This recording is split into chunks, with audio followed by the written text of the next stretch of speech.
Welcome. I am so glad that you are able to join us today. My name is Brett Theodos. I'm a senior fellow at the Urban Institute.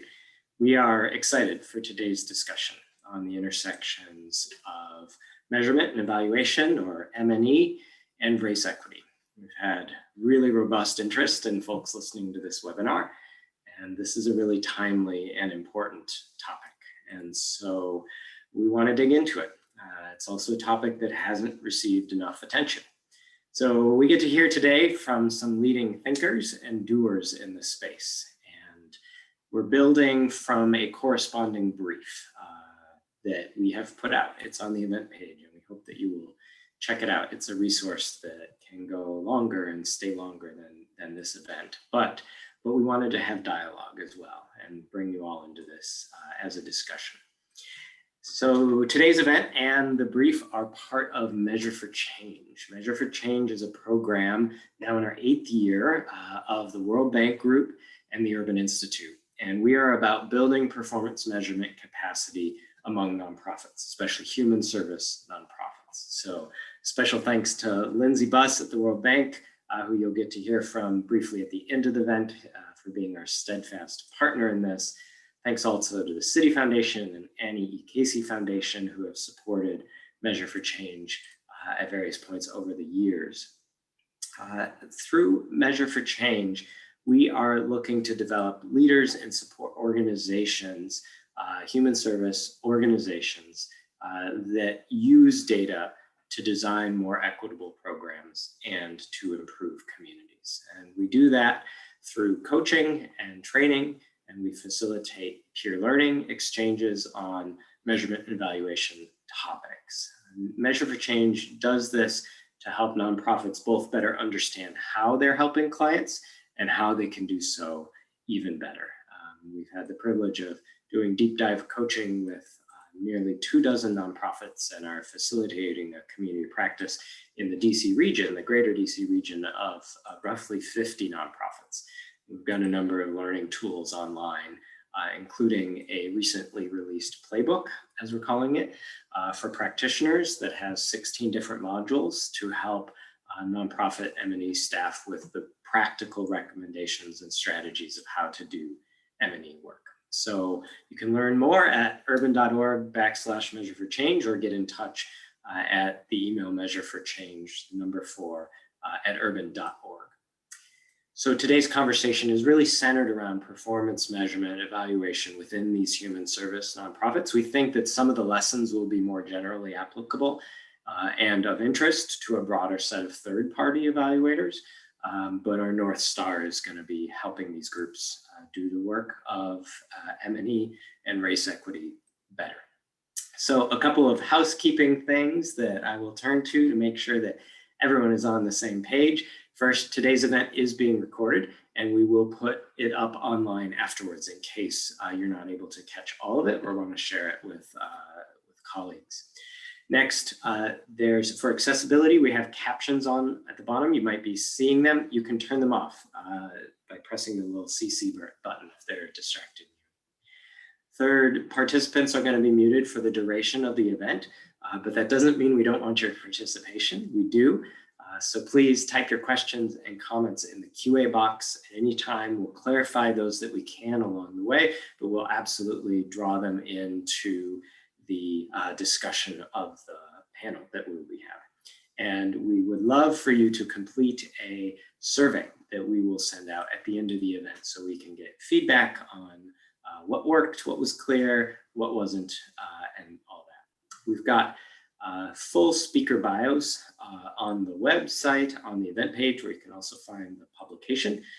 But I do want to set it up just briefly that we are going to be first hearing a framing presentation and then learning from a panel that will include some audience Q&A time. So Leah Edmonds, who's a research associate, my colleague at the Urban Institute, who's been central to Measure for Change, and Claire Minson, who's founder and principal consultant at Sandra Grace LLC, will both do the framing discussion presentation. They're both authors on this brief. And then we will get into the panel discussion. We'll hear from Stephanie Leonetti, Vice President of Talent Management at Community Hope, a DC-based group, and also Winston Phillip, President of Sequivalent LLC, based in Baltimore. So with that, I will pass the mic to Leah and Claire, and thanks again for joining. Excited for what comes next. Great. Thank you, Brett, and thank you so much, everyone, for joining us this afternoon. My name's Leah Edmonds. I'm a research associate at Urban Institute and part of the Measure for Change team. And I'm joined today by Claire Minson, founder, principal consultant at Sandra Grace Consulting. And we wanted to take a few minutes before we dig into the panel discussion to do a little context setting, framing for the day, and also talk a bit about the brief that Claire, Ananya Hariharan, who will join us later, and myself just published on this topic. So next slide, please. Great. So by way of context setting, I'm going to start just with a bit of an overview of Claire and my collaboration. And that's because Claire and I started working together in 2017 with the support of the Annie E. Casey Foundation, who funded a Measure for Change cohort in Baltimore that was explicitly focused on providing both M&E and REI support. This included joint technical assistance, trainings that were really focused on how racial equity and performance measurement can inform and strengthen each other for workforce development nonprofits in Baltimore. So really tailored to that community.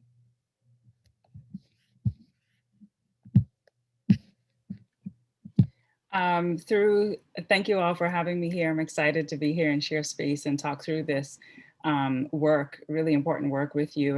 And as Leah mentioned, we work together through providing joint technical assistance to particularly workforce development nonprofits in Baltimore City. And really in our joint partnership, we were able to support the organization's practical ability to both integrate and improve their measurement and evaluation and racial equity work at the same time. And so it really allowed for a seamless integration process in the organizations.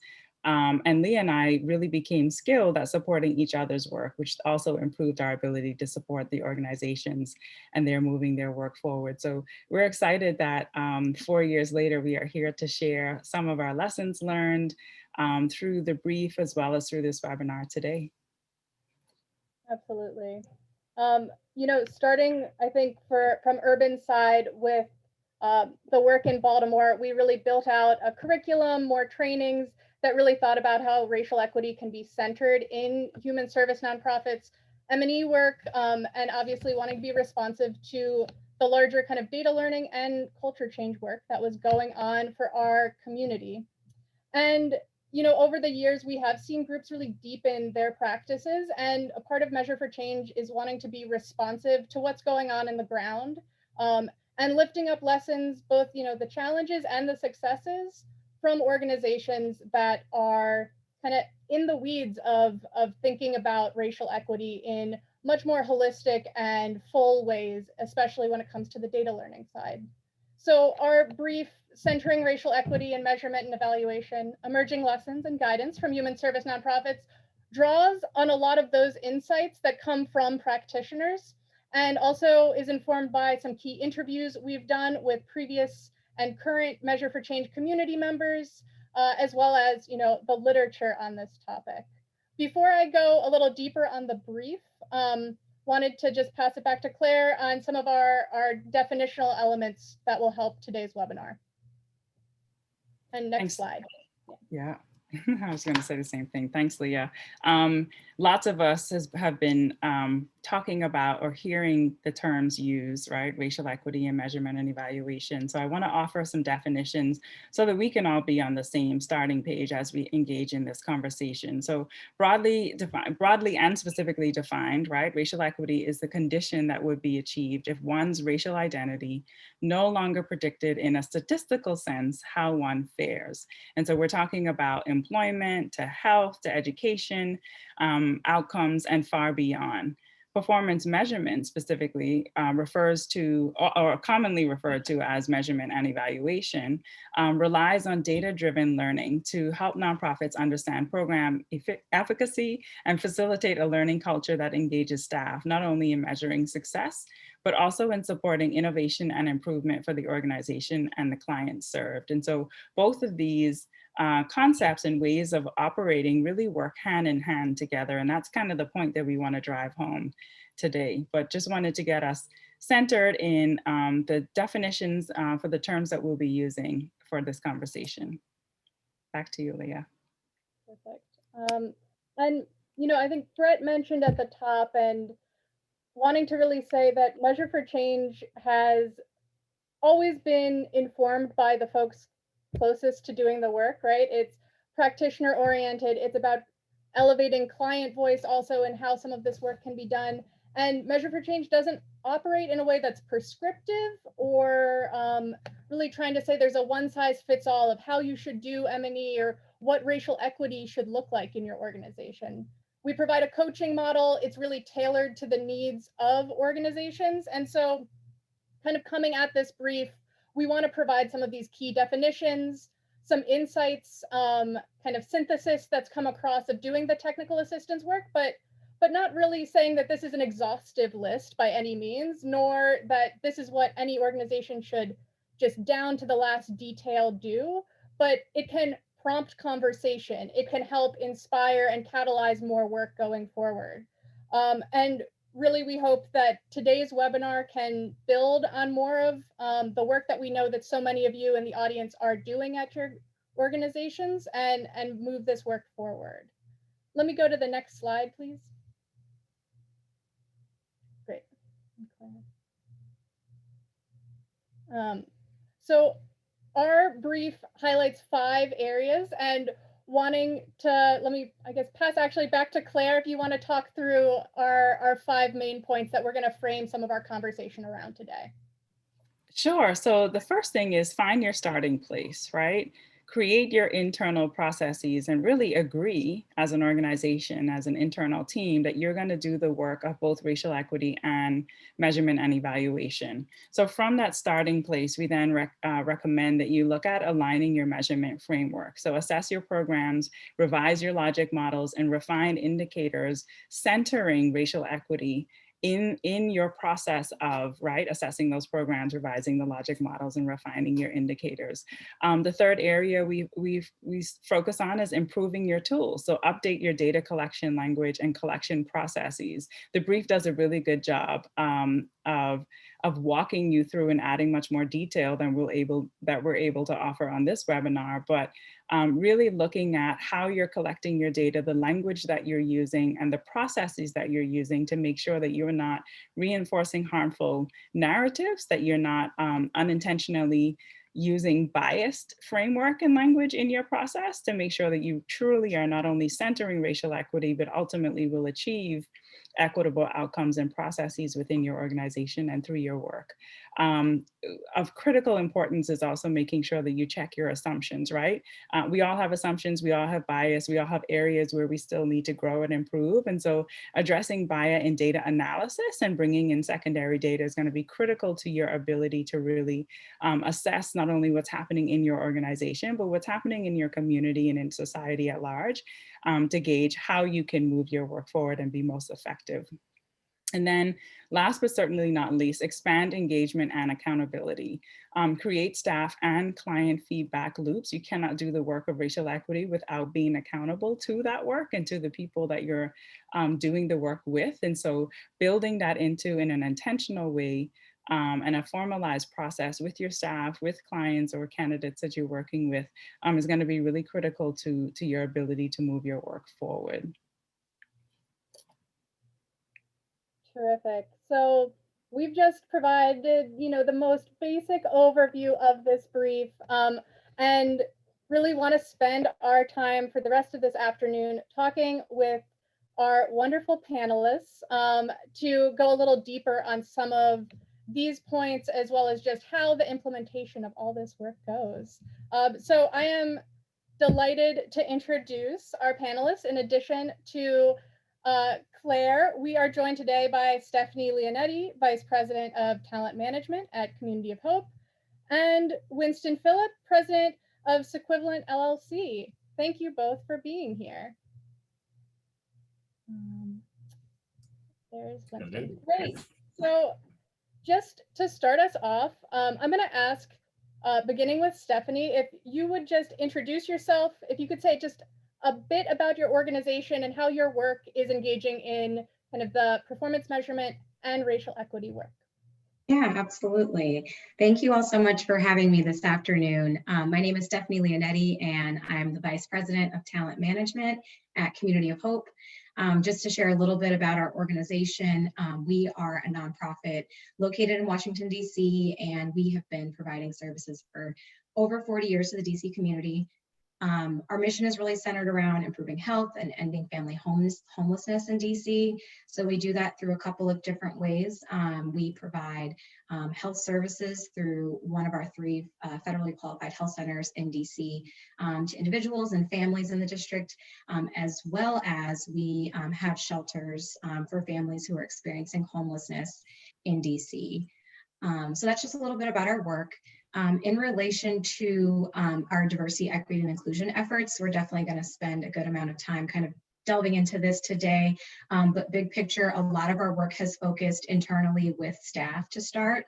And so that's kind of where our primary work has begun. And we started this work in 2018. And from there have kind of built upon kind of like building blocks and taking steps along the way to build out this work to the point in which it's now embedded into our mission statement, embedded into our strategic plan, into some of our metrics, and we're doing more work at the board level as well.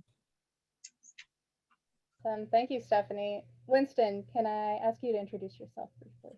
Sure. Hi, everybody. This is a really great privilege to share and connect with everybody today. My name is Winston Phillip, and maybe 2 years ago, I started a company called Sequivalent.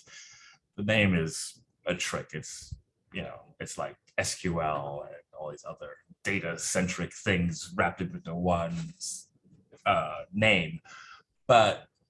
And purposely, we started this company to support organizations with capacity building around their data collection processes, whether they were getting a data collection system for the first time and needed a lot of support with that, or they were deep into the space but needed to make some adjustments to be able to reflect what their values were in the organization. But what we learned real soon was that the tools are different than the operators, and where that starts to separate is where we find there's a lot of need for support in the culture, the values of the organization that are doing the collections and running the programs and buying software and making decisions about what they want to understand about their service delivery model. So we found a place as a company that is more centered in the advocacy space and racial equity than we anticipated, because we just started using our skill set to help people with data collection, but it became really a culture shift process than anything else. Awesome. Thank you, Winston. And then last but certainly not least, Claire, just wanting to give a few more moments for you to share a bit about yourself. Sure, thanks, Leah. Hi again, everybody. Claire Minson, founder and principal consultant at Sandra Grace LLC.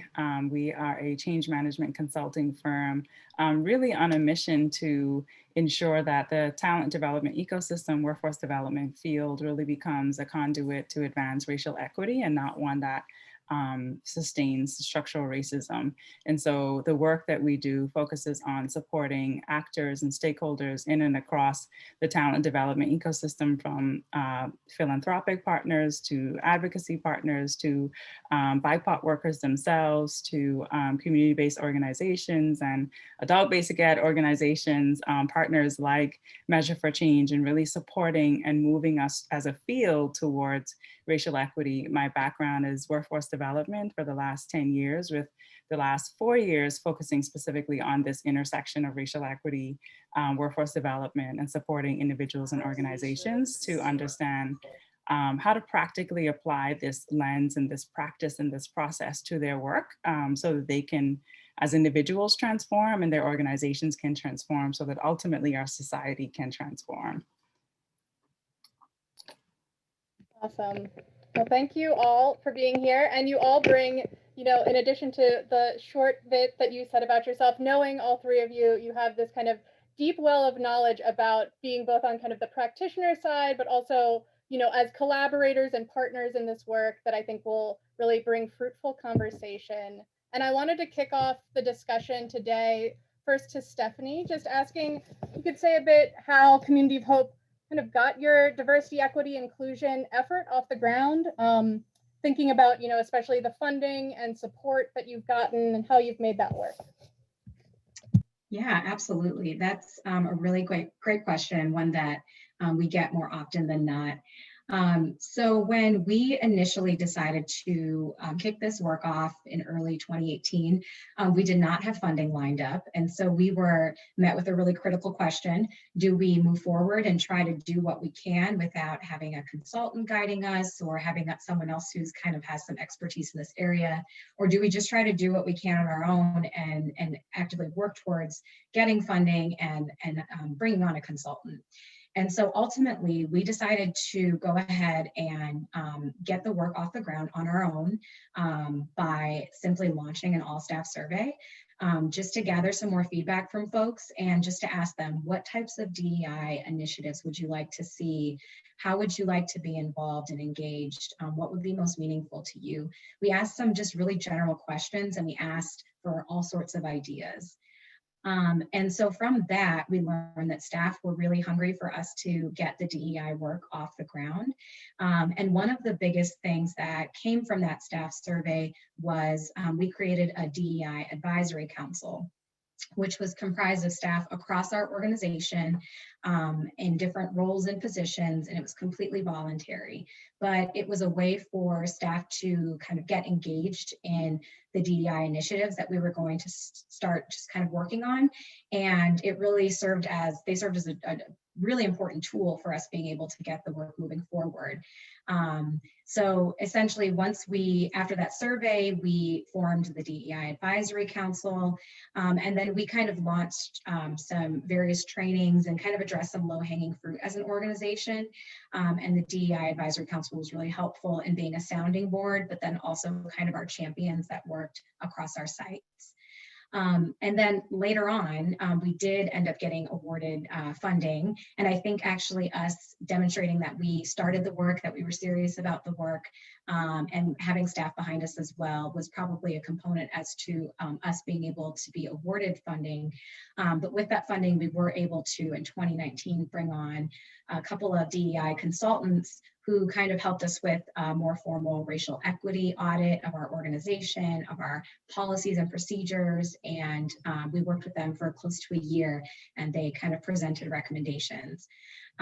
So I think a lot of times folks have a hard time figuring out how do we get started as an organization? Where do we get started? A couple of key things for us were just getting staff engaged and involved, and having folks on the leadership team really be champions. So I was the lead person keeping the work moving forward, and our CEO was a major champion of this work and really actively integrated DEI into staff communications, staff meetings, and some other things that we felt like we needed to just address right away. So those were just some things that we did to get the work off the ground. That's great. And I think just those kind of clear starting points are so helpful to lift up. And I know, just to remind folks, that the Q&A box, feel free to drop questions in, and then obviously for our panelists, if there's anything you want to piggyback off of just to keep conversation, feel free to come off mute. But I do have now just a question for Winston, more so on the data side. You know, we're hearing about the internal side of the work, but just thinking about how data is informing, you know, the racial equity goals, whether that's a part of, I know you're involved with the workforce development system, and then also the Journey Homework in Baltimore. If you can speak a bit to the role that data is playing, how you're getting stakeholders kind of informed and on board. Thanks. Thanks for mentioning the Continuum of Care here in Baltimore. So I've been the chair of the Baltimore City Continuum of Care for the last couple of years, since 2019, actually. Data plays a huge role in that space and the workforce space and every space because it's about culture. And where you want to make change in a space, any space you have, it's helpful to be able to count a couple of things, like to just have some facts that help you move forward. One of the facts in the homeless space is, how long does it actually take somebody that has just recently experienced homelessness in the episode, how long does it take them to get rehoused or to get stable? Well, you work with that information, and what you end up having to do is not play with the numbers more. You need to find where there are bottlenecks in the culture of the work that you're doing. So is it difficult for that person that is looking for housing or needs housing to retrieve their identity documents? Is that the bottleneck? Is the bottleneck in the location where the houses are that you're trying to place them in? Because people have preferences that are important to them. Again, it's this culture space and issue that tends to always bubble up. In the data evaluation work, it's kind of the same thing, and you all mentioned this earlier. Is Claire mentioned this? Are the instruments you're using biased? Do they represent a previous culture that may not be relevant to the culture that you're actually operating in? And how do those things promote challenges for the population that you're working with? So as I guess to say, as I look at the numbers and start to really construct work around that, I always have to kind of distance from the numbers and start dealing with the people, working with their, and Claire did a great job of mentioning all this stuff. What are your precepts? What do you actually believe before we talk about these numbers? Because you can get numbers to support almost any belief. But if our values are misaligned or they're heading in a different direction, the data instruments, everything is going to support those precepts. So like I said before, my work has become more in that culture shift and that management piece than it is, hey, we got some Excel spreadsheets with some numbers on them. That's great. What do you believe about this population? What do you want for them? And what are your values? That's where I really tend to find a lot of energy.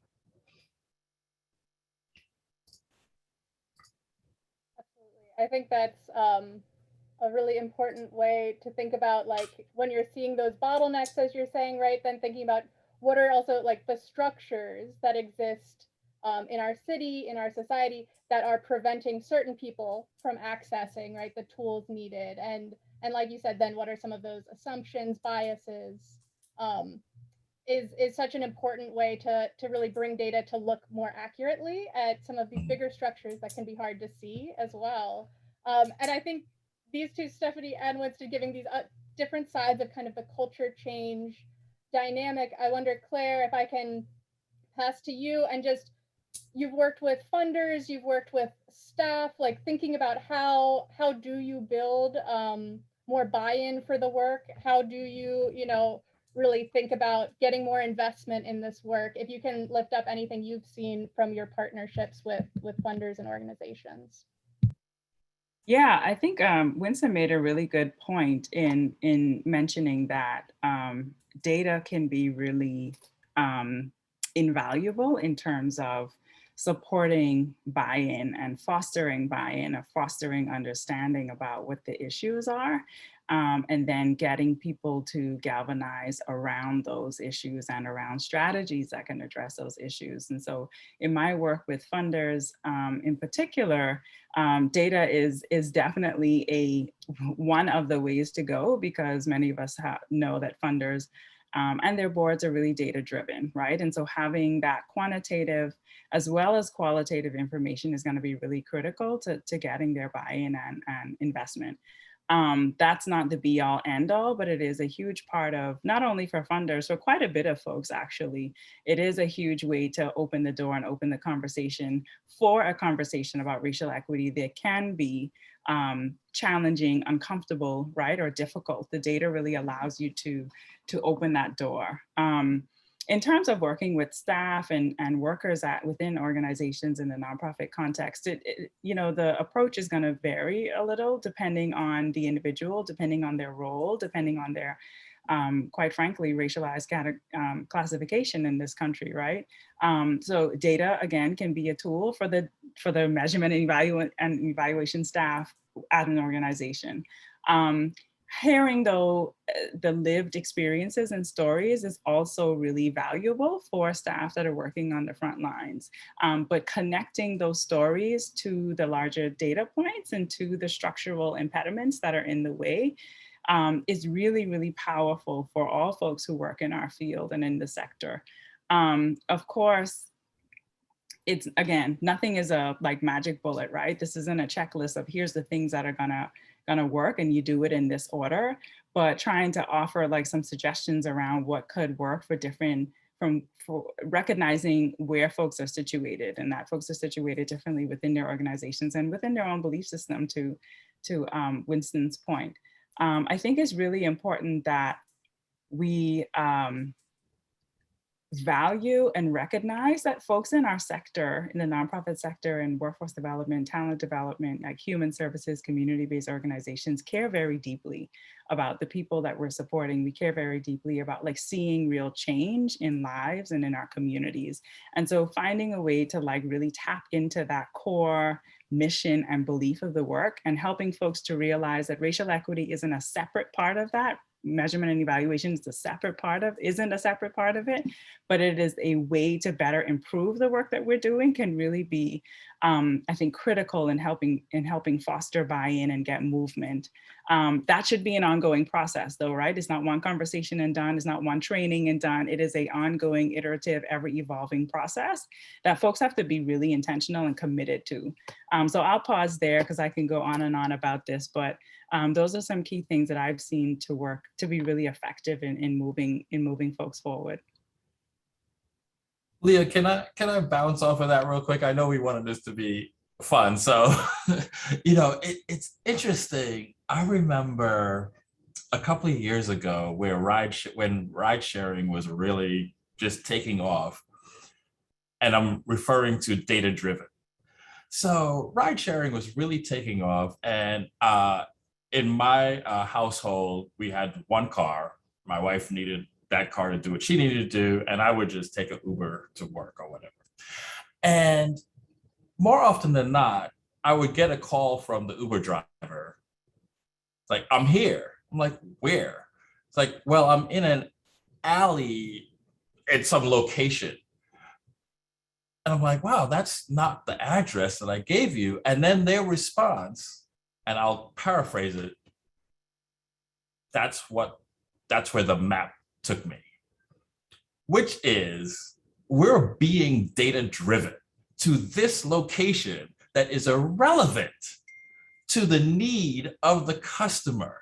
So just saying that you're data driven, you could be data driven into the lake. Like you could, when Apple decided that they didn't want to use Google Maps anymore, man, did they have a rough time. People were driving off of ledges, being data driven.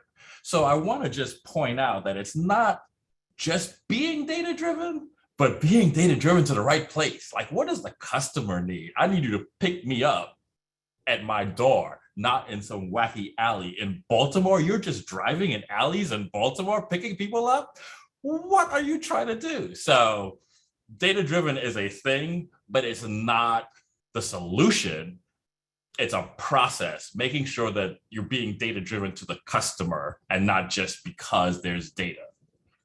I had to share that. I love that. No, that's a great point. And I think in the brief, we talk a bit about just, these fundamental steps of saying, like, what are the outcomes you actually care about for your clients, for your organization? How are you bringing, the mission of your organization to really bear out in these long-term ways? And so with that, it's like that's the anchor, that's the correct address, right? It's not just, we've always been told, certainly we have to achieve X outcome by doing Y activity, this percent accomplished it. It's saying, like, what's the real critical thinking here, and what's the real values and outcomes you care about? So I love that point. I think that's so great. And Stephanie, I wonder if you want to talk a bit about how Community of Hope is sort of, as you say, like, operationalizing those values in your DEI journey, how you're thinking about next steps of building what is kind of a good foundation you've been working on over these past few years. Yeah, absolutely. So some things that we have done to kind of operationalize DEI, a few different things that are kind of not necessarily data metrics driven, but more so kind of driving it into our culture, and some things that we kind of have expectations of staff and one another. One thing that we've spent a lot of time on is we have our culture compact, which is a set of values that staff at Community of Hope all kind of agree to and learn about, and it's kind of just embedded in the work that we do. And we were very intentional about having various DEI committee members and other staff just review it from an equity lens and make sure that it is addressing different areas of diversity, equity, and inclusion. And the language was in line with kind of some of the DEI principles that we talk about in our strategic plan and in our mission.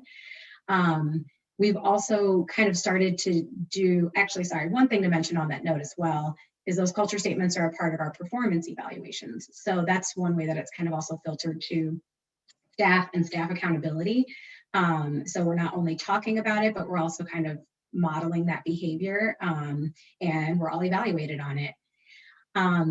Another kind of key thing that we have started to do very recently is we've started to focus a lot of our work with the board, which our board members are at various different levels in their DEI journey. And so once we felt like we had a solid foundation with our staff at Community of Hope and that we had some good training and communication programs going, we've now started to work with our board members, and they're also actually working directly with a DEI consultant, and they kind of started from the beginning of doing some basic DEI training, and they're now delving into more of what does racial equity look like as we're taking a look at our various metrics and policies and things of that nature. And so that's work that we're kind of in the midst of right now, but we really think it's important from that larger accountability aspect to make sure that our board is also, holding our staff and our leadership team accountable to our DEI work. So those are kind of just some of the things that we've done kind of intentionally from an accountability perspective more recently, and that we're kind of in the midst of working on as well.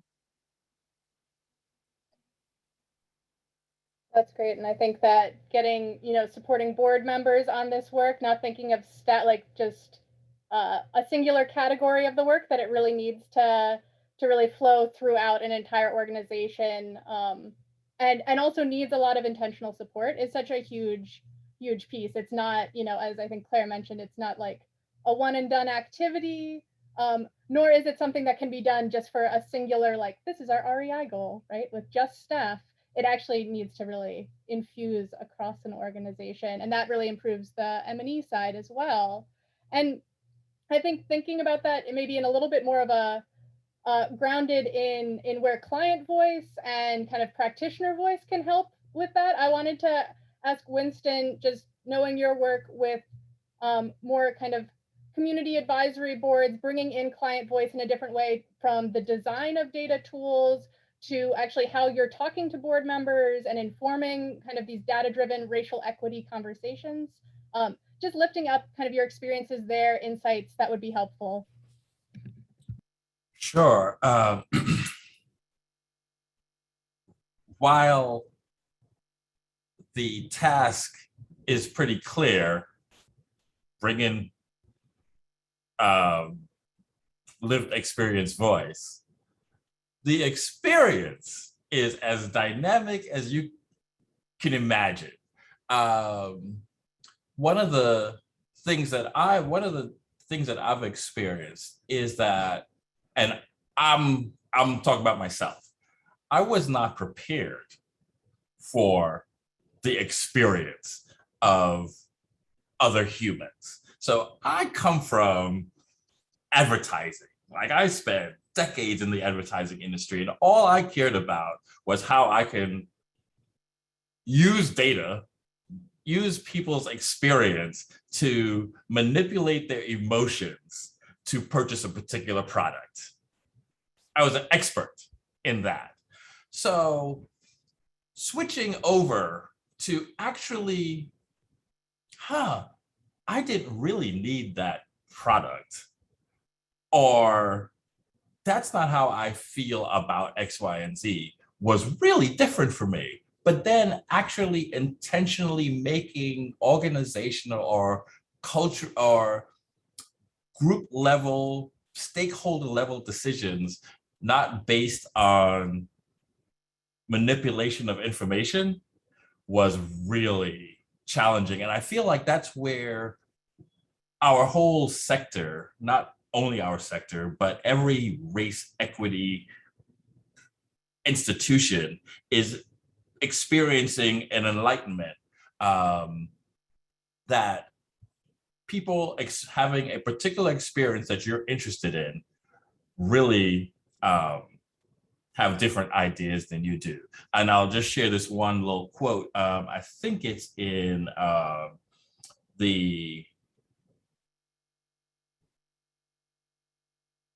somewhere I was reading, there is a challenge where a lawyer would go into a community and say, I think there's a class action suit available here. This community needs better schools. So which is a great idea. A lot of communities need better schools. So they would go through this whole process, and oh yes, it's in the critical race theory book. And it sounds like the right idea. And you challenge yourself, you work with the community, and you're like, man, it's obviously you need better schools. And it turns out that after a lot of investigation, what some of the residents need are shoes, grocery stores, like things that they care about, not better schools with people with PhDs that don't know anything about the culture. So that lived experience component is hard to deal with, but it's probably the most important thing to deal with. I hope that is a helpful comment regarding that. There's no one and done. You just have to get used to it and have high value for it. It's got to mean something to you, and it can't be something that you just tolerate, because it will be challenging. And Winston, I'm gonna kind of just follow up on that of, if you can talk about the lived experience board for the journey home and just how that maybe has shaped a bit of actually like just your true process of designing the work even. I just know there's more to dig in there, so I'm gonna ask. So there is a lot to dig in there. I was trying to be smooth on the edges. It's difficult. It's really difficult. There is typically if you're having a lived experience as a broad term, you care more about it than you care about the processes involved in solving your problems. So especially in the journey home, you wind up with a situation where, like recently, there are millions of dollars available for affordable housing. I could care less about your millions of dollars. Why don't I have a house? Why am I homeless? So they center on why am I still having this experience and you have X, Y, and Z. So people that are institutionalized would say, well, sir, there's a process we're working through where the funds are going to be allocated, and we have to be responsible to HUD. And they're like, no, my problem is X, Y, and Z. How are you going to fix that today? Not tomorrow. They want to know that at 3 o'clock in the morning, X, Y, and Z. So understanding the needs from that point of view will ultimately shift how important you think your processes are. So what we've learned from practice and accounting and law firms and all these other things, well, you need this, you need that, you need this. These things have to be in place, or you gotta get these things filed in triplicate, and everybody needs to present their documents at the door to get. If you, as a culture, those things are arbitrary in relationship to the needs of the customer. And if we want to get there, we have to be able to manipulate those things that we feel are structural, but they're literally arbitrary in the point of view from the lived experience. Thank you. Yeah, it's a lot of work and very complex work, and saying that you have these racial equity goals also, right, that are trying to tie this to the structural, but thinking about the lived experience that certainly know lots of folks in our Measure for Change community deal with every day, is just, here is my client that I need to support, and like the bigger picture is secondary to, right, the service, and that is kind of a long journey over time to stick with some sort of process that is more equitable, that is building this work, but also can be accountable to clients first and foremost, if that's, right, your job every day. And Claire, I think we're talking a bit like in the weeds of just, right, it's messy, it's hard, we have to do lots of different work all at the same time. And I wonder just if you want to highlight any of the pieces that you've seen kind of helpful to get groups understanding, how they're centering racial equity while doing the 10,001 things we know human service nonprofits also do every day. Yeah, I will get to that question. I want to respond to a few things that I heard. I had to write them down so I didn't forget. But there are a few things that I absolutely must lift up, especially after hearing Winston sharing. One thing I always say about this work: if you aren't transforming, evolving, or changing, you're not doing the work of racial equity, period. If you as an individual, if your organization is not shifting, changing, transforming, evolving, right, in the direction of equity, to Winston's point about where are we being driven to data by or to, if that's not happening, and none of that work is comfortable, right, expected to be uncomfortable, expected not to be resolved in a day or 2 days or a year or two, if that's not happening, then you really need to question yourself and the organization. Are we doing this work in earnest? So that's one. Two, Robin DiAngelo in her book, White Fragility, talks about the nonprofit sector in particular being one of the few sectors where people without lived experience of the problems that you're addressing get to tell people with lived experience about how they should solve their problems. And that is a function of the system of racism and white supremacy, right? As an ideology and as a system that is driving inequity and disparities in our communities. And so the work of racial equity, diversity, equity, inclusion, anti-racism, dare I say, requires you to constantly hold the historical and current context of American society and our racialized context that we live in, right? And then looking at data to understand what is actually the impact of these policies in, big P legislative policies, which we can see many of them that have led to racially disparate outcomes in our communities that are not helpful for people of color in particular. What's the impact of those public policies? What's the impact, intentional or not? And we're not dealing about intent, we're talking about impact, right? What is the impact of organizational practices? It could be a well-intentioned organizational practice. And I'll give you an example. I'm trying to hit a few of the questions I saw in the chat, in the Q&A box in my response as well. There was an organization, location and org will remain nameless, who thought that they were doing, they were in the financial services sector working with high wealth individuals who were predominantly white men. And they decided that they wanted to change their dress code policy to become a little more casual.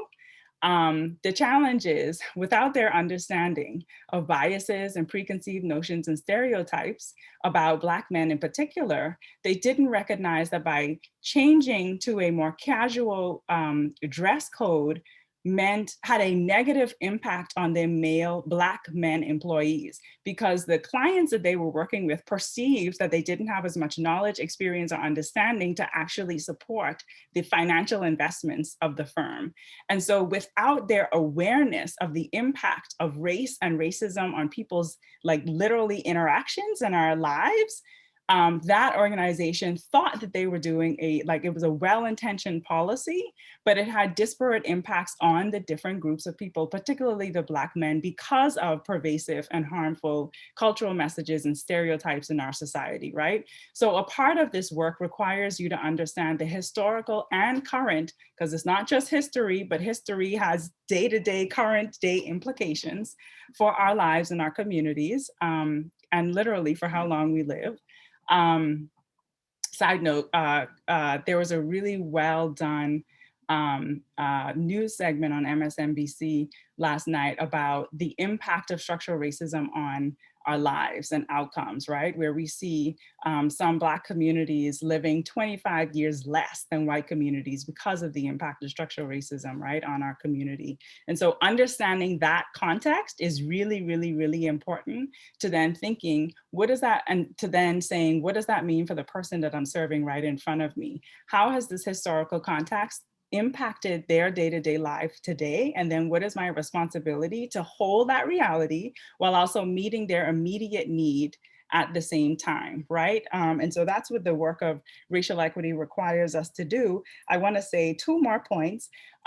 We talk about lived experience a lot and how we value lived experience until it's someone's lived experience with discrimination, prejudice, or racism. And then it's devalued and invalidated. And so we have to decide, either we're going to accept the full lived experience of people, right, regardless of what their lived experience is, or we're not. We can't pick and choose when we want to do that.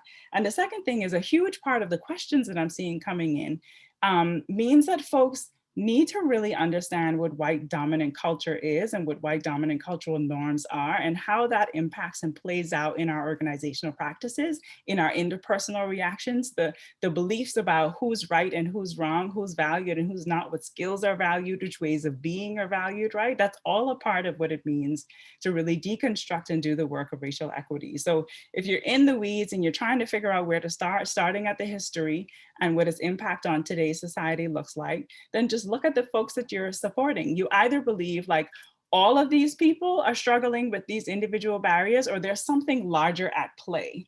And so I need to be able to say, what's the something larger at play? Data can be a really effective tool for doing that. And one of the most exciting things about this work in particular is that the performance measurement and measurement evaluation work really supports an organization's efforts in like really embedding racial equity and can hold them accountable to doing that work in earnest. To Stephanie's point about embedding those the cultural statements in performance evaluations, right? Like that's getting to accountability and making sure that it's really driving the kinds of positive change that we want to see in our organizations. I hope that addressed the question. I did my best to like hit a few things at once, but I really wanted to respond to some of the things that Winston said and some of the questions that I saw in the Q&A box. That's terrific.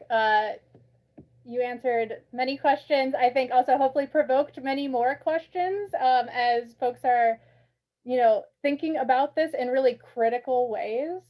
I do want to hold time because we have gotten so many questions in the box to turn over to that, but just before I do, just want to make sure, Stephanie, Winston, any other pieces you wanted to lift up responding to what Claire just said or otherwise before we go to the audience?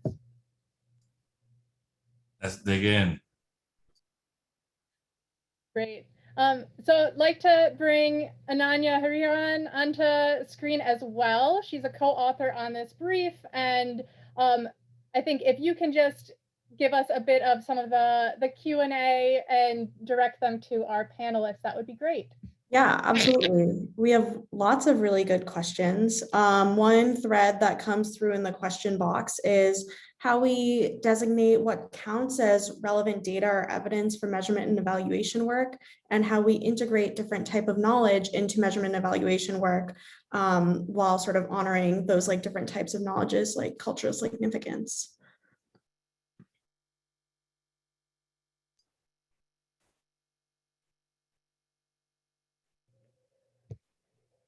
Who wants Claire. to, anyone want to kick off? That's a big question. It's a big giant one. Yeah, if starting with the first point, Ananya, would you just repeat kind of the top of that question again? Yeah, absolutely. So one is, how do we designate what quote unquote counts as relevant data or evidence for M&E work? Great. And Claire, I think you touched on this a bit in what you were just saying. So I want to give space there, but obviously others want to chime in. I'll chime in. Yeah.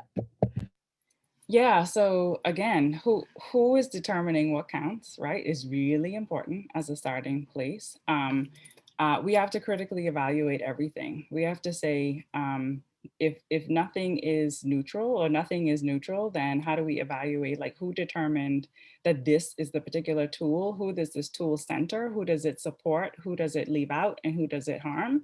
And who does it help, right? So asking those kind of critical questions can help you determine kind of a starting point. And one of the things that we recommend in the brief is making sure that you're not only centering, you know, the typical folks who provide tools and typical organizations, which are dominantly led by white people, but how do you also identify research, reports, and tools that have been created, crafted, and designed by communities of color, by researchers of color, by people who are typically excluded from like mainstream tool kind of places to provide tools. And so taking the extra step to actually go and research and figure out and find tools that were designed and created by, for us, by us kind of thing, is a good starting point. I think there was another question, right?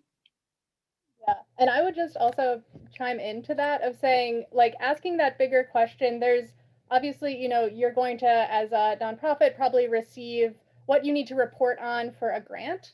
And thinking about, yes, there are grant reporting that exists, like we can, put a pin in that and talk about maybe the conversation of shifting some of those reporting requirements over time. But then there's like, what do you want to learn? Which gets to what Claire was just saying, this idea of, are you just using things because you've always used these same questions? You've always had the same data collection tools.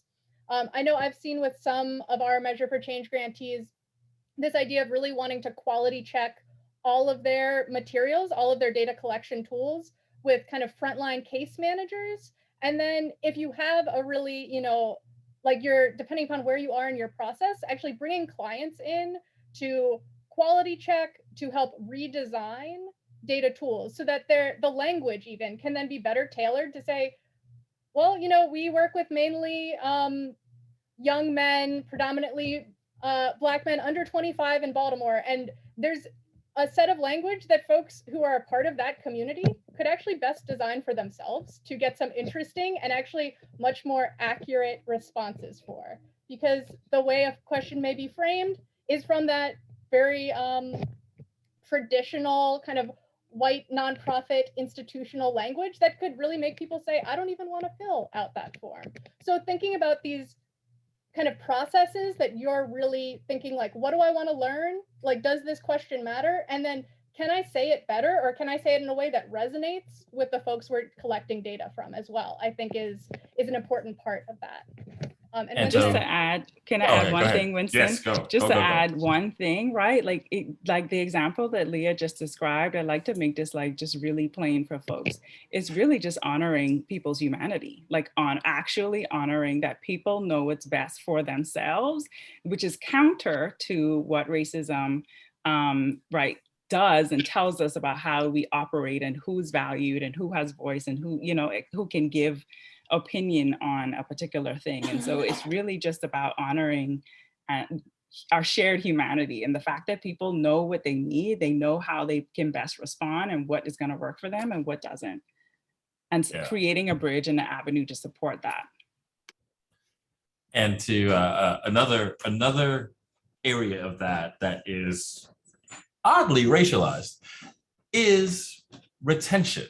So let's just talk about basic grant reporting. Let's hit that button for a second. Funding is available or favored towards organizations that can demonstrate 90, 120, 360, 720 day retention at a employment placement for a particular individual. Really, is your goal to keep somebody at $11 an hour for 360 days? That's insanity.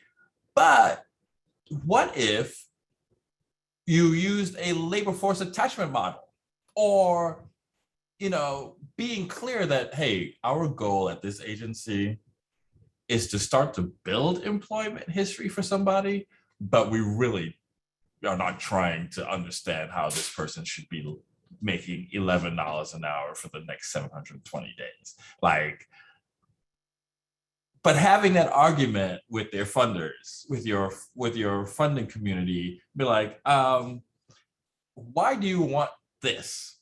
That's not what we want for our community. That's not what we want for our culture. We want them to progress. We want to build their resume. We want to do this other work that can be generational. And I remember people having to have that discussion with certain foundations and be like, oh, but they're going to say, no, hey, look, we just need to report this retention data. I'm like, is that what you believe? Are those your values? It can't be. It just can't be. So being able to test those things and, you know, pushing back to the point where maybe at some point you can influence what the grant requires and benefiting your community.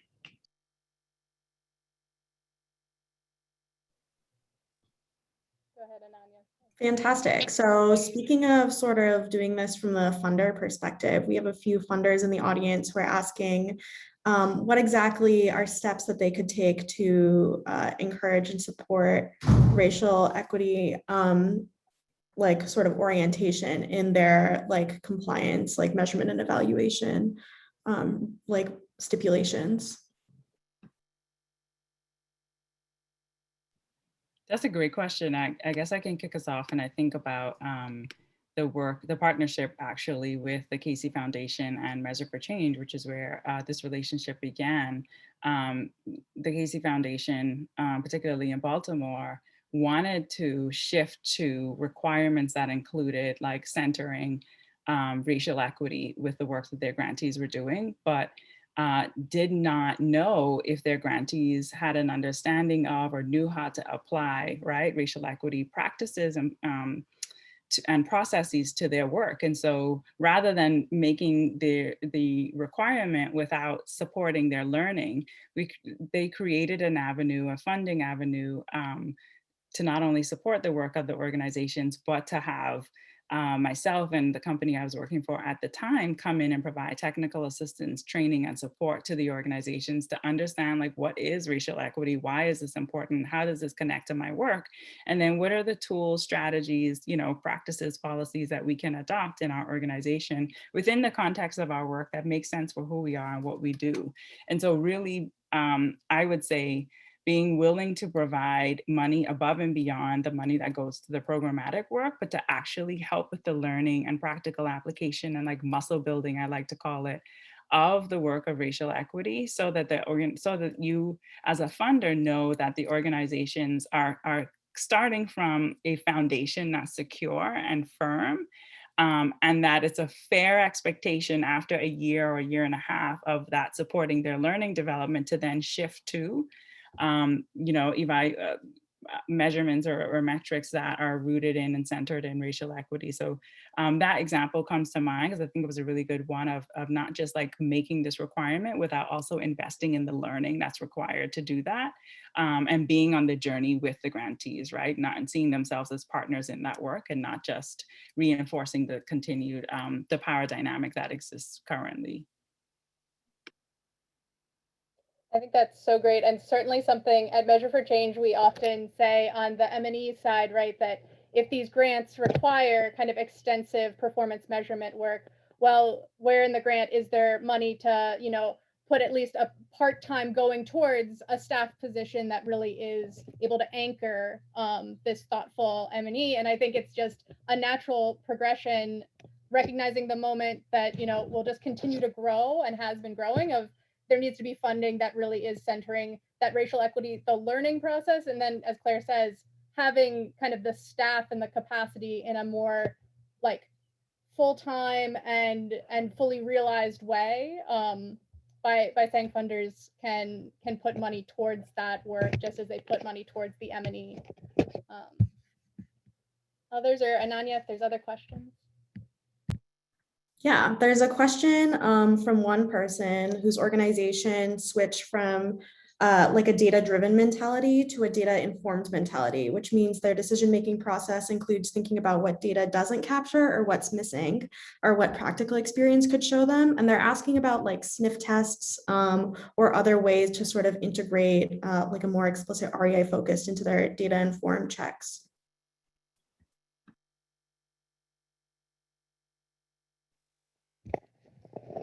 That's so thinking about how there are other ways to think about that designing of data analysis. Am I understanding that correct? Yeah, or how do you like spot bias in like data collection tools, for example? How do you validate them for bias? And I can say a few things, but I pass it to others. I think really some of it is it's doing the longer, larger homework of doing the reading, like Claire had lifted up previously, thinking about where there's research and actually existing work that's led by researchers of color that comes from kind of the critical race theory idea of how this can be done, like really steeping yourself in some of that literature, because it is, to me, a muscle that grows over time, that you have more acuity and understanding where there's bias when you are really attuned to what that means and all the different kind of insidious ways that it can permeate an organization or a data collection tool. I also am always, as previously saying, it's doing some of those much more holistic process that brings in really client boards or ways that you're getting clients to be a part of the design, collection, analysis process that, as I think, Winston, others have mentioned, can be challenging, but really can be fruitful at the end of the day, that it's bringing a different scope of understanding to how language can be interpreted, how, questions can be understood by folks, and like really grounding it in who your clients are to get their insight. I don't know if others want to jump in. Yeah.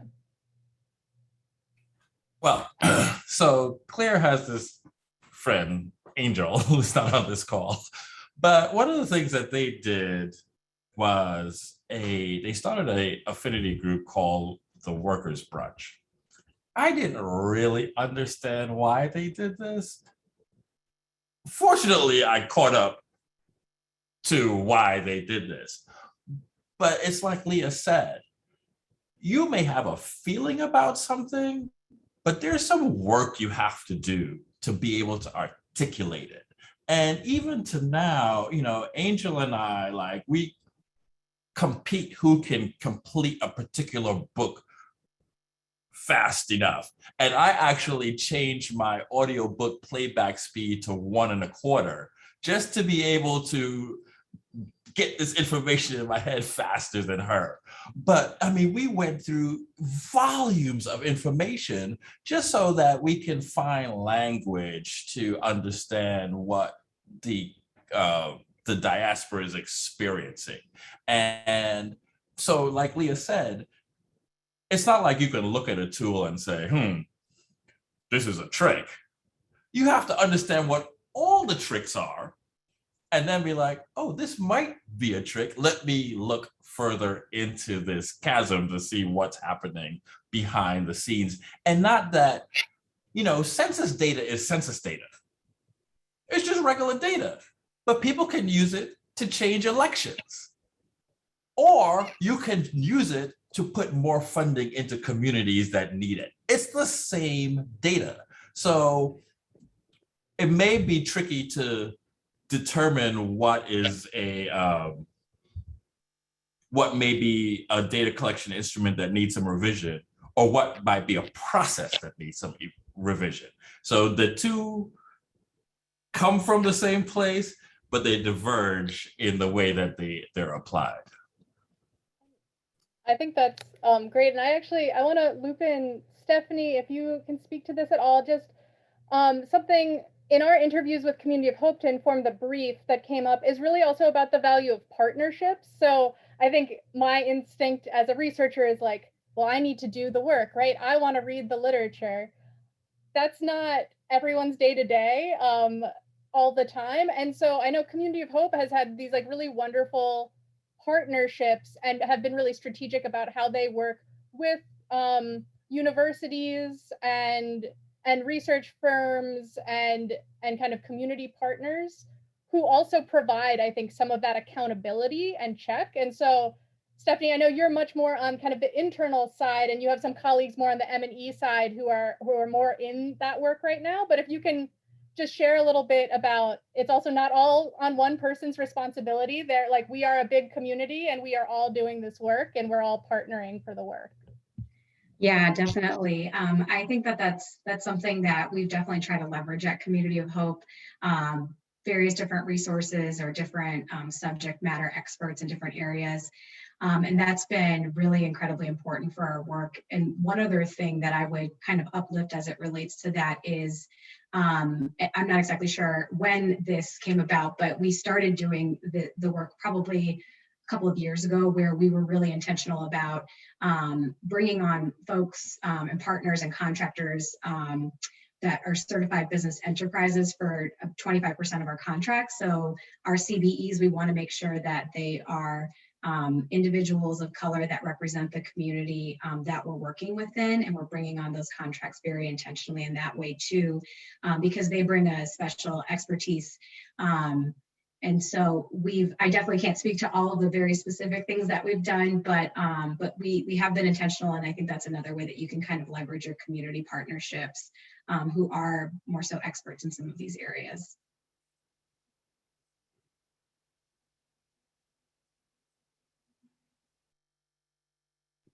I would just add, a few things. The Racial Equity Impact Assessment does a really good job of asking, I think it's 4 or 5 questions that ask kind of like, who does this whatever you're trying to do, like, or what problem does this thing solve? And are all the people who are most impacted by this thing at the table and a part of that process? And if not, then like, how do you make sure that they have voice into that process? And so in addition to that, you can only influence to the level of your understanding, right? You can only recognize the need for change when you've done the work to understand like where the issue areas lie, or what may or may not be a challenge, right? And so sometimes it means just being willing to ask the critical questions. I remember, I don't think, Winston, you were at this meeting, but we were having a meeting about systems change before I relocated from Baltimore. And we were going around the table having a discussion, and somebody said grassroots. And I said, when we say grassroots, like, what are we meaning, right? And or what does that imply? Like what pops into your mind when I say grassroots? And it really caused everyone to pause and say, well, this is what I think of. And is that what we mean, right? Like, is that who we're talking about? And if so, then we should just be explicit and say that. But like really just asking questions is a disruption strategy. It is the way that you really get to say like, wait a second, like who are we centering and like what biases may or may not be a part of this? You don't really understand if a narrative is harmful if you haven't explored like the narratives that drive the belief systems in this country, that drive systems, that drive policies, right, and practices. So you have to do your personal work, and then you have to really say like, okay, now that I've developed a level of understanding about like this historical and current context and how this is manifesting in today's society and my experience of it, whatever side that is, then you're limited in your ability to really seed and lead and drive change in this work. So I just wanted to offer that additional thoughts. That's great. I just have to share a as you mentioned, the grassroots, like what the contrast is. So you can think of grassroots and be like, oh yeah, a 4-person organization doing a food bank. Or you can think of the 2008 election. That was grassroots, but on a level that shocked basically the our entire civilization of a first Black president of this particular country. So grassroots can literally mean all kinds of things to different people. As you said, it was just interesting to me that was the question. That's a question that can really cause people to think. Fantastic. Then as a follow-up, a few people have asked how service providers can incorporate client perspectives into measurement and evaluation work without, one, putting clients in a position to bear the emotional labor of advocating for themselves, and two, avoiding re-traumatization. I think I want to piggyback off of something that I heard.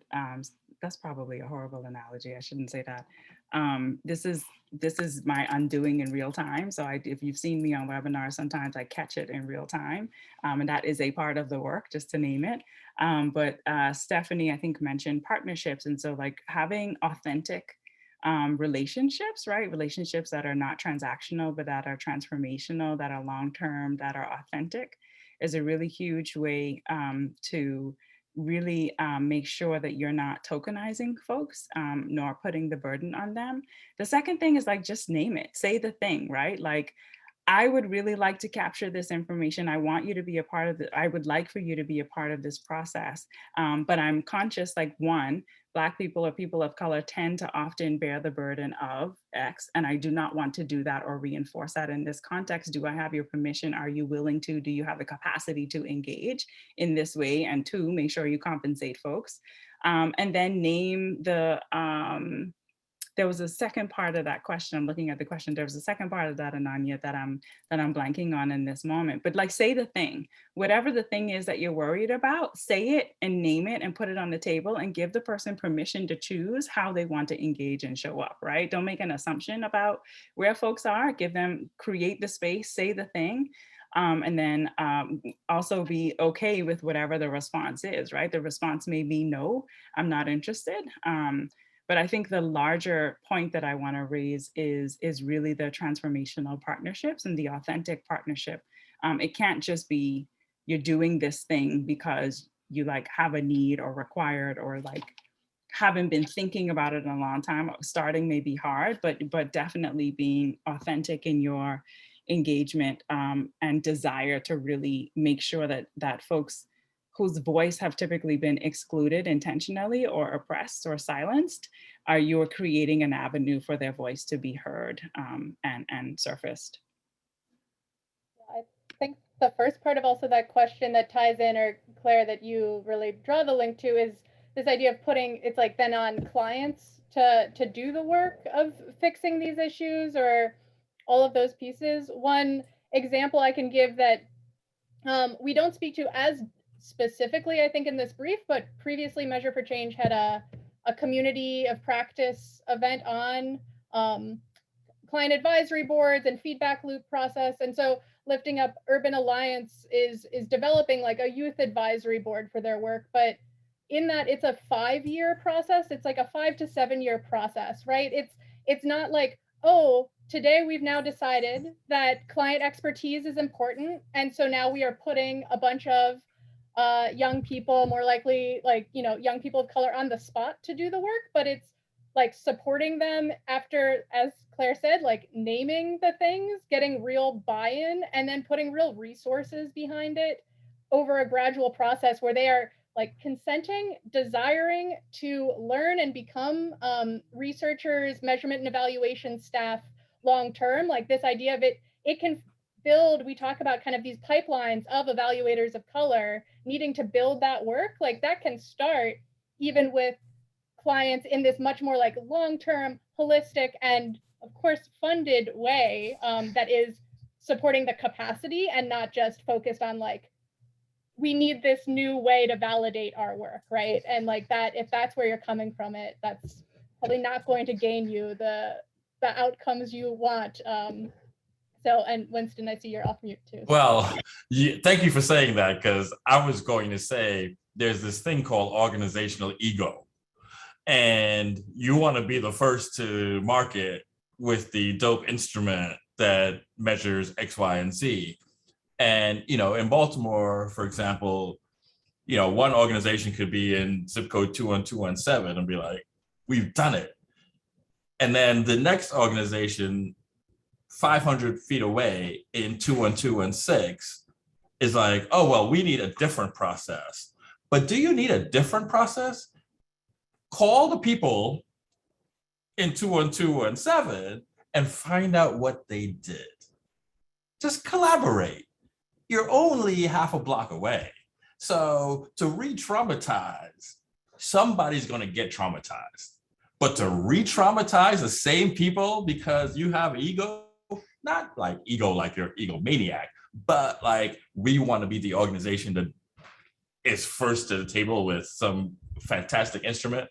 That's something that we definitely need to not discourage, but encourage collaboration across zip codes, at least. Maybe not cities, but zip codes. I mean, come on.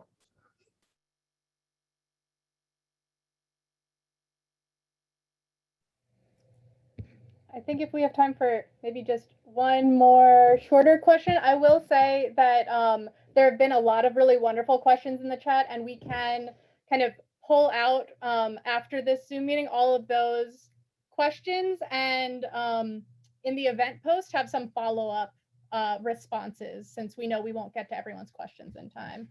Ananya? Yes.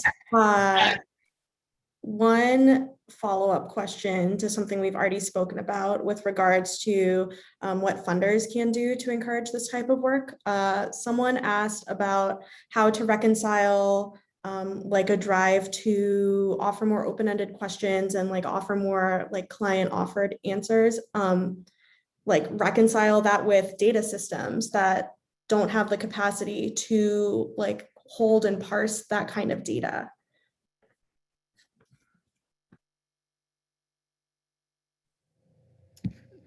That is a whole other, I was like, there's a whole much longer conversation that I'm like, oh, I shouldn't have said there's time for one more question, honestly. I do think some of it, I will say briefly, is about having that capacity and support just for if, like lots of organizations do not have a measurement and evaluation team to begin with. And so they may also be using other people's data systems. I think it's really important to recognize the many different limitations that nonprofits work in. There is also wanting to build to a better and different future and figuring out actually how to use lots of great data tools that can pull in more of this qualitative data and understand kind of themes over time that can emerge. That does take more staff, that does take more time. It does take owning a data system that is designed in many cases by an organization. So I don't want to give false hopes, but there are real limitations, and I don't want to underplay that by any means. Winston, I'm sure you have thoughts on this. No, those were the thoughts. There are huge limitations. And like I said in my intro, I got into this for one reason, and it turns out that what you just articulated is the real issue. Is I want to do X, Y, and Z, but I don't know where to start, and I don't have a tool. But I'm also one of those people that is like, well, we can make a tool. Whatever you have, we can figure out how to record something, even if you asked 5 questions. Make them real questions and really listen to the answers. That's a great place to start.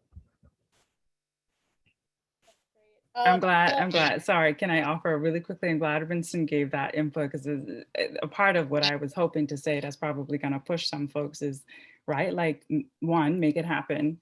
But 2, it then becomes a value question, right? Like, what are you valuing? And yes, there are limitations to everything, but are you going to allow that to stop you because it's challenging? Or are you going to find a way to do the thing that you know is the right thing to do, that's going to get you to the end goal that you say you want to achieve, both for the folks that you're supporting and for the thing that we need our society to look like, right? So thank you, Winston, for a much more polished answer than I was going to give originally. This is great. Teamwork. I just want to thank you, Ananya, for facilitating this Q&A. Thank you to our panelists for being so wonderful and insightful and thoughtful, and hopefully giving us, as the audience, a lot more kind of ideas, things to chew on going forward. I'm going to turn it over to Lindsay Buss in a moment, but just wanting to say, really sending our appreciation also to our communications team, Ivy and Comms, that makes these webinars possible, and our advisory council at Measure for Change, all of the parts of our community that have helped us, keep bringing together these learnings, producing new briefs, having conversations like this. There's certainly much more to come in the future, and we really look forward to continuing these dialogues. And then just a final thanks always, of course, to the World Bank Group, our funder, and Lindsay Buss, and he's got a few concluding remarks just to close us out this afternoon. But thank you all to the audience for joining us today. I hope this was a helpful conversation. Thanks, Leah.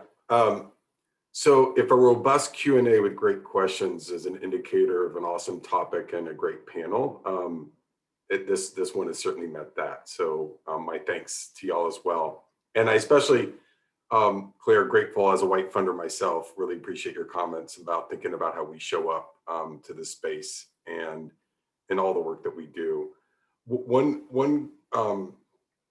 There were some other kind of questions around the power funder dynamic, and one thing when it comes to data, and one thing to just kind of note is kind of a foundational purpose of Measure for Change was to decouple measurement M&E from the funder power dynamic, and instead make it about supporting nonprofits and their self-understanding and their self-driven transformation, both for the nonprofits and the communities they work with. So if that's something that appeals to you in the audience, definitely encourage you. The link for Measure for Change is in the chat. You can go there. You can also just Google Measure for Change. And the brief, in addition, a bunch of other content around that theme, this particular brief will be there as well. Thank you, Leah. Thank you, Ananya. Thank you, Brett, for today. And especially, again, thank you to Winston, Claire, and Stephanie. It's really been great. It's been a great discussion. And for me, especially, I want to do a special thank you to all the nonprofits in the Measure for Change community, whose real-time practical work around racial equity has been the basis of our learning. And there's no doubt that this learning certainly is going to be ongoing. And I look forward to our continued collective journey in doing this together. Thank you all.